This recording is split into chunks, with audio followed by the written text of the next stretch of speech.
مسلمانوں کی بہت بڑی حیثیت کے ساتھ جو اللہ کی سعادتیں حاصل کر رہے ہیں، یقینی بات ہے یہ دن بڑی برکت والے ان ایام خاصہ کے اندر ہمیں بھی اپنی باطنی اصلاح کے لیے اللہ کی حضور دعا کرنی چاہیے کہ اللہ تعالیٰ ہم پہ رحم فرمائے، خصوصاً جو حج نہیں کر رہے وہ یہاں پہ جن کو اللہ نے استطاعت دی ہے وہ قربانی کریں گے، اس کا بھی بڑا اجر ہے، بڑی فضیلت ہے۔ ہمارا نظریہ اور عقیدہ بھی یہی ہے، جو چیز اللہ کے پیاروں کے ساتھ نسبت رکھتی ہے وہ بھی بڑی معروف ہے۔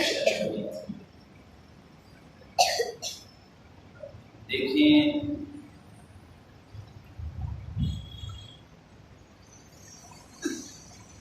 انبیاء کی ایک بہت بڑی جماعت ہے،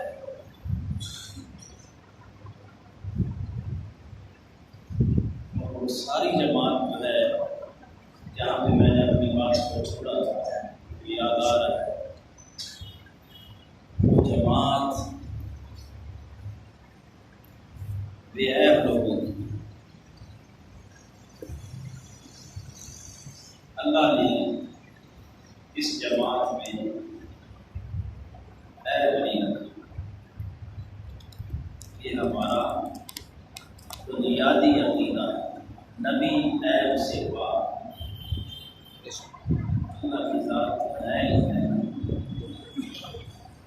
پھر قربانی سے یہ پتہ چلتا ہے کہ جس چیز کی نسبت نبی کے ساتھ ہو جاتی ہے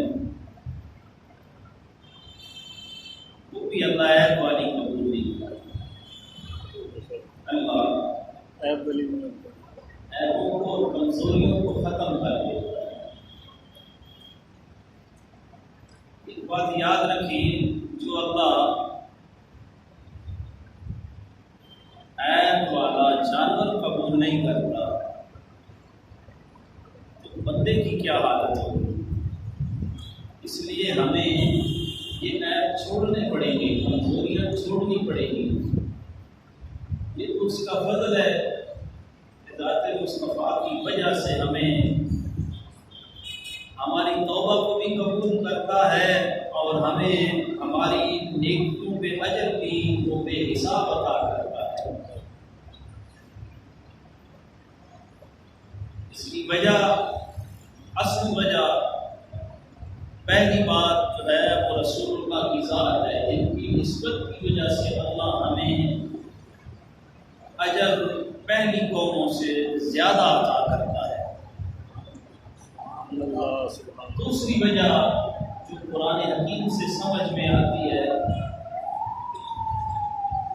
وہ ہے کنتم خیر امۃ اخرجت للناس تأمرون بالمعروف وتنہون عن المنکر، تم بہترین امت ہو، اچھائی کا حکم کرتے ہو اور برائی سے منع کرتے ہو۔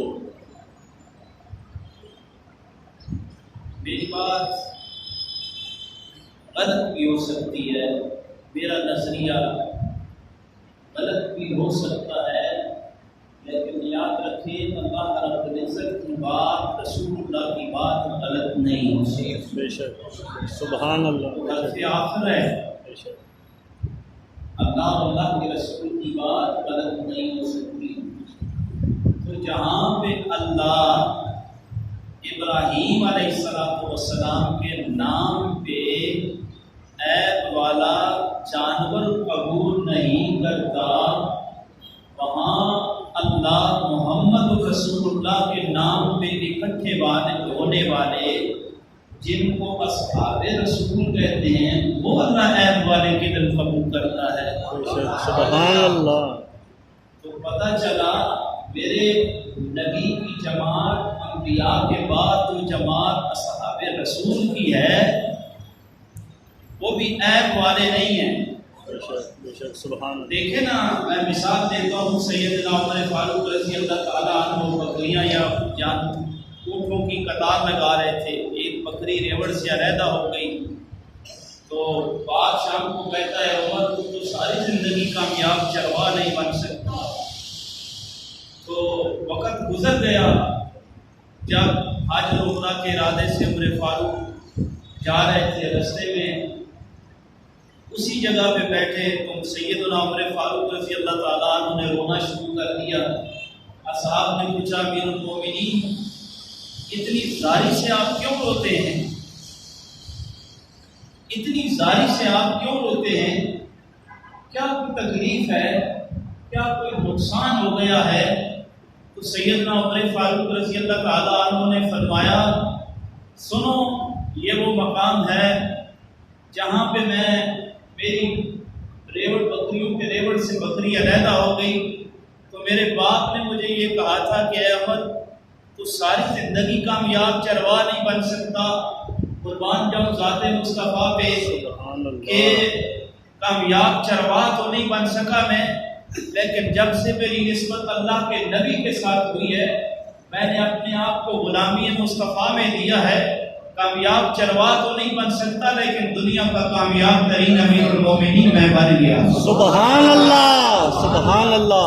صاحبو آج ہم کمزور ہیں،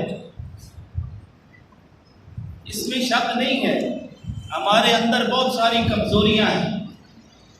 انسانی بشری تقاضے کے مطابق ہم سے غلطیاں بھی ہوتی ہیں، ہم سے کوتاہیاں بھی ہوتی ہیں، کچھ ایسی عادتیں ہوتی ہیں جو فقہاء فرماتے ہیں العادت لا یزول الا بالموت، موت کے بغیر نہیں بدلتی۔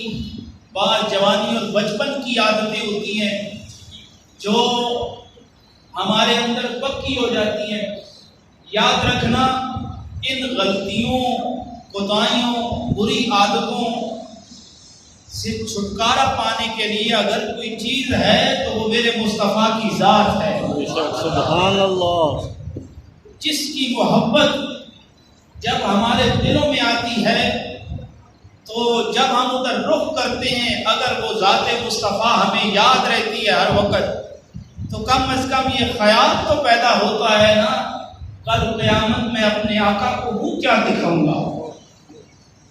تو محبت ایسی چیز ہے، اللہ نے بھی دیکھے نا، اللہ قرآن میں کہتا ہے ایمان والا اللہ سے محبت کرتا ہے، نبی سے محبت کرتا ہے، والذین آمنوا اشد حبا للہ ولو یری الذین ظلموا اذ یرون العذاب ان القوة للہ جميعا۔ ساری قوتوں کا مالک جو ہے وہ میرا اللہ ہے، اور سنت ابراہیمی ہمیں یہی بتاتی ہے کہ ابراہیم اور توحید کتنی مضبوط تھی کہ عالم کفر ایڑی چوٹی کا زور لگاتا رہا، ابراہیم علیہ السلام نے اس معاملے میں کمٹمنٹ نہیں کیا۔ جہاں پہ ایک نہیں 100 سے زیادہ ان کے باطل نظریات تھے، 100 سے زائد چیزوں کی صرف وہ عبادت کرتے تھے، اور اس وقت زمین کے اوپر اگر کوئی اللہ کا نام لینے والا تھا تو وہ سیدنا حضرت ابراہیم علیہ السلام تھے۔ اور آپ نے کس طریقے ساتھ ایک ہو کر کے کائنات میں اللہ کی توحید کا اعلان کیا، اور آج ہم اتنے سارے ہو کر کے عالم کفر سے ہم مار کھا رہے ہیں۔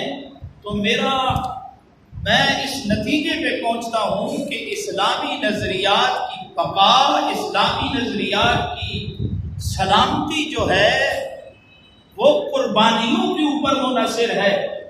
جب سے امت مسلمہ نے خیر پسندی اختیار کر لی ہے اور قربانیاں دینے سے جو ہے وہ ہاتھ ہاتھ کھینچنا شروع کر دیا ہے، اتنے ہی ہم عالمی لیول پہ، اتنے ہی ہم ملکی سطح پہ، اتنے ہی لیول پہ ہم اجتماعی سطح پہ، اتنے ہی ہم انفرادی طور پر کمزور ہو چکے ہیں۔ اگر ہماری حالت یہی رہی تو کل ہمارے ساتھ کیا ہوگا؟ یہ بات تو روز روشن کی طرح یہاں ہو گئی ہے کہ تم وان کا شکار ہو جاؤ گے۔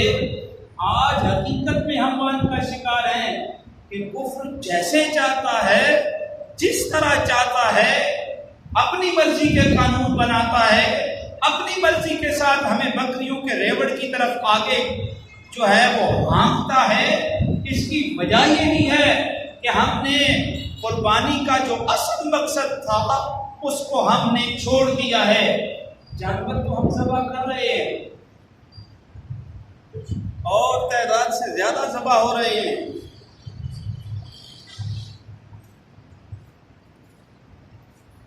اور اس میں شک بھی کوئی نہیں ہے، لیکن اتنے جانور ذبح ہو رہے ہوں اور انسانی زندگی میں تبدیلی نہ آئے، قوت نہ آئے، قربانی دینے والی قوم کبھی ناکامی کا سامنا نہیں کر سکتی، یہ بات یاد رکھیں۔ اور قربانی کی تاریخ کوئی آج کی نہیں ہے، قربانی کی تاریخ اتنی ہی پرانی ہے جتنا پرانا حضرت انسان ہے، ملتے جلتے ہیں، قریب قریب ہے۔ قربانی کی تاریخ اتنی پرانی تاریخ ہے جتنی انسان کی تاریخ ہے۔ ابتدائی دور میں اللہ کے نبی کے دو بیٹے قابیل اور حابیل، جب ان کا رولا ہوا، بڑا بیٹا مخالفت پہ اتر آیا، بھائی کی مخالفت پہ اتر آیا۔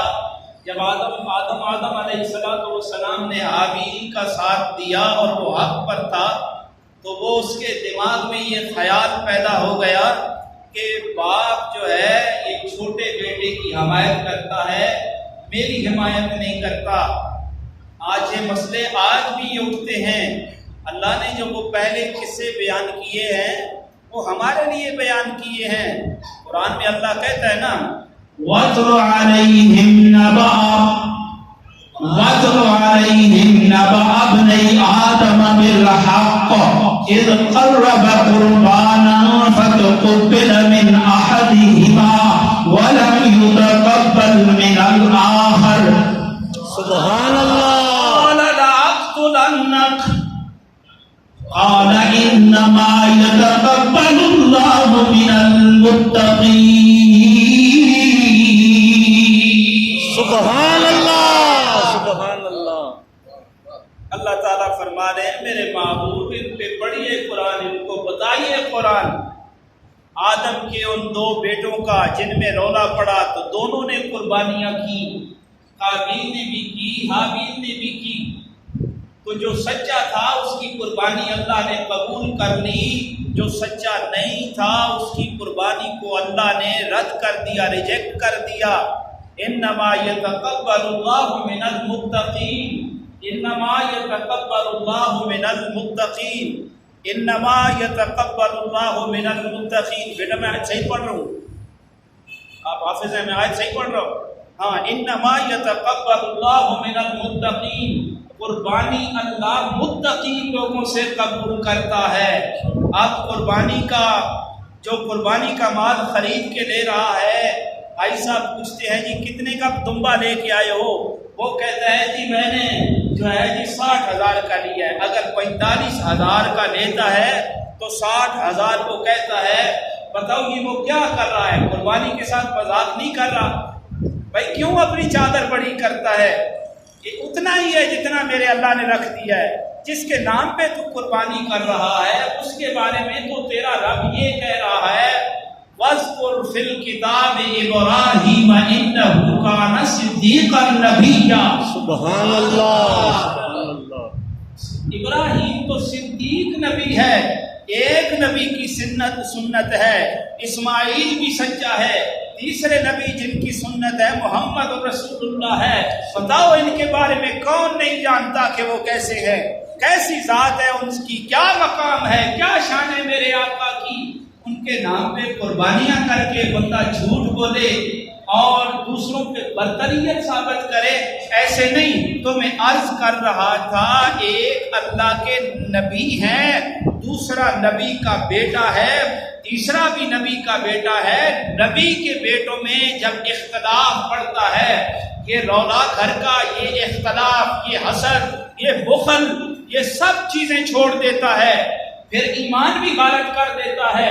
آج ہم ذات مصطفیٰ پہ ویسے کرتے ہیں نا، ختم نبوت جیسے عظیم موضوع کو بھی ہم اپنی انا کی خاطر، اپنی پارٹیوں کی خاطر، اپنے ایمان کا بیڑا غرق کر رہے ہیں۔ میں بتانا یہ چاہتا ہوں، آدم اللہ کے پہلے نبی ہیں، قابیل آدم کا بیٹا ہے، حابیل آدم کا بیٹا ہے۔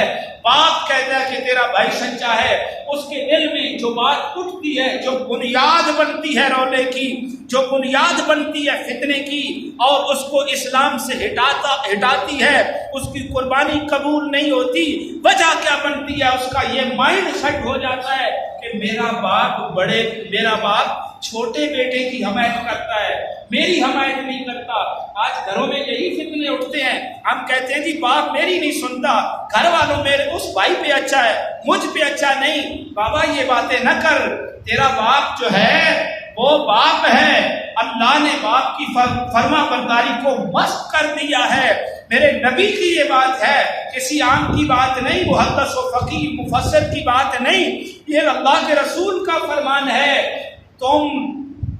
تمہارا باپ تمہارے اوپر راضی ہے، تمہارا رب راضی ہے، تمہارا باپ ناراض ہے، تمہارا رب ناراض ہے۔ بھائی اگر باپ کا نظریہ تیرے بارے میں اچھا نہیں ہے، پھر بھی تو اس کی دعوے داری کر، یہاں تک کہ تیرا باپ تجھے صریح الفاظ میں یہ کہتا ہے تو میرا نہیں ہے، تو حرامی ہے، پھر بھی تو اس کی مخالفت نہیں کر سکتا۔ تیرے سے جہاں تک ہو سکے تو اپنے باپ کی خدمت کر، معاملہ اپنے رب پہ چھوڑ دے۔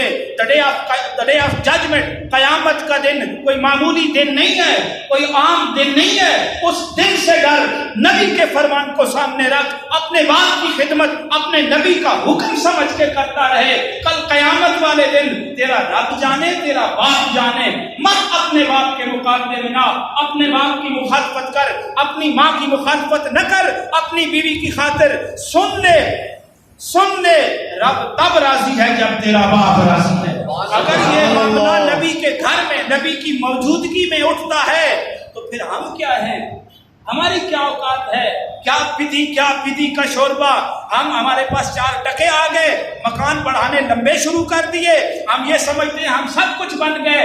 نہیں، ہونا تو یہ چاہیے تھا، جب مال زیادہ آیا، بجائے دیواریں لمبی کھینچنے کے ہمارے دسترخوان لمبے ہو جاتے، ہمارے دسترخوان لمبے ہو جاتے۔ ہم تو کسی کو 4 ٹکے دیتے ہوئے 1000 بار سوچتے ہیں۔ اللہ کا نبی تو یہ کہتا ہے، سخی اللہ کے قریب ہے، سخی محمد رسول اللہ کے قریب ہے، سخی جنت کے قریب ہے۔ ہاں اگر کسی چیز سے سخی دور ہے تو وہ جہنم سے دور ہے، بخیل اللہ سے دور ہے۔ آگے گوشت تقسیم کرو گے نا، غریب آئے پیچھے ہٹ، جب قیامت والا دن آئے گا، تیری قربانی تیرے سامنے آئے گی، تیرا رب بھی کہے گا پیچھے ہٹ۔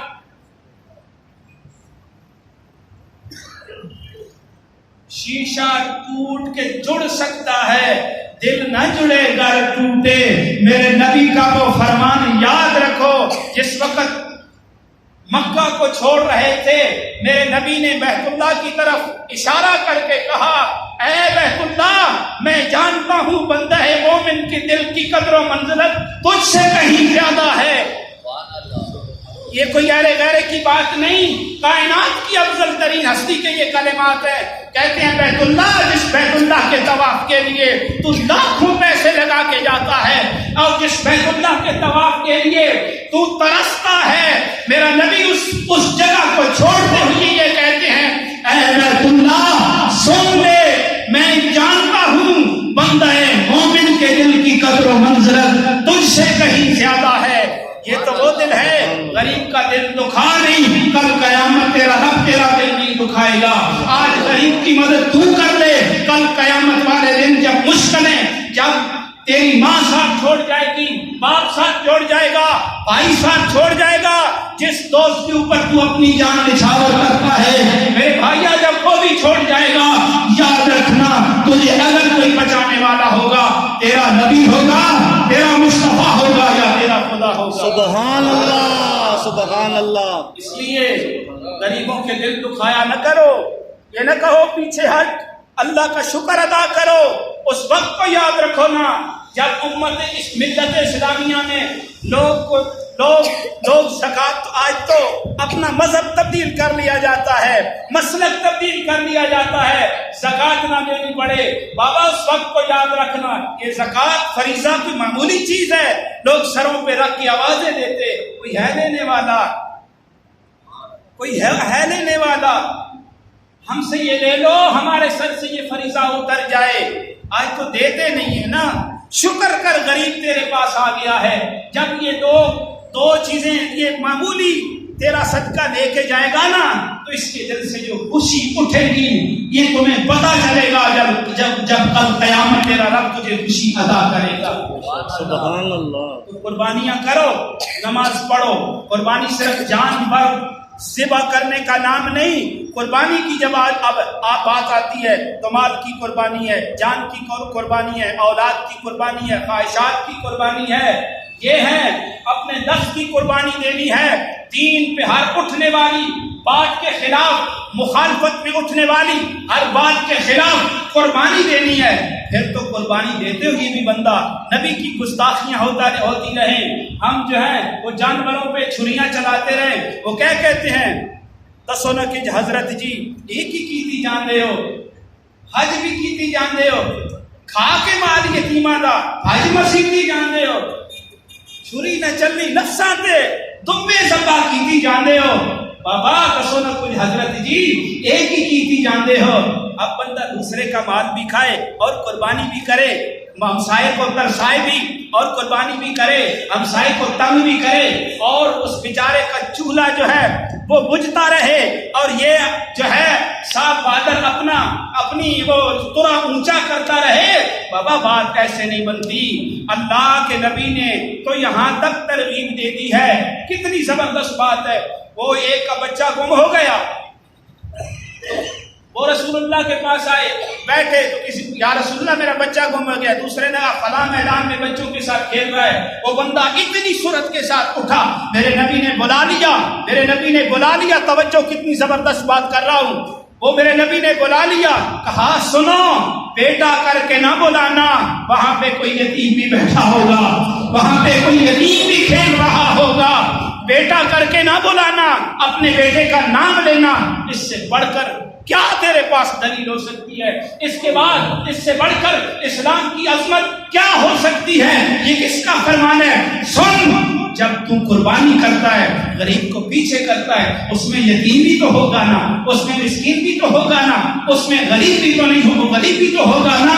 لین تو روزہ رکھنے والے کا بچہ کسی کے در پہ جا کے 4 بوٹیاں مانگنے کے لیے نہیں جاتا، اگر کوئی 2 بوٹیاں مانگنے کے لیے بھکاریوں کی طرح مانگتا ہے تو بابا وہ غریب کا بچہ ہے، غریب کے بچے کا دل تو نہیں دکھائے گا۔ میں دعویٰ کر کے کہتا ہوں کل قیامت والے دن تیرا رب تیرا دل نہیں دکھائے گا۔